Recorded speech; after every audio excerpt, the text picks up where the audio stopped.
అదిగదిగో మొదలైంది వారధి రామాయణానికది సారథి.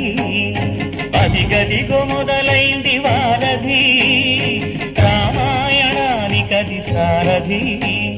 శ్రీరామనామం పునాదిగా సీతమ్మ కడగళ్ళు రాళ్ళుగా లోక కళ్యాణమై రూపొందుతున్నట్టి వారధే మన పాలి పెన్నితి.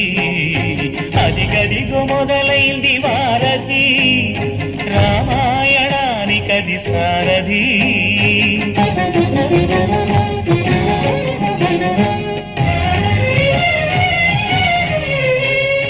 అధినేత సుగ్రీవు ఆజ్ఞ పాటించి హనుమ అంగదులాది వేలాది వానరులు పగలేంది రేయేంది పగలేంది రేయేంది పని మన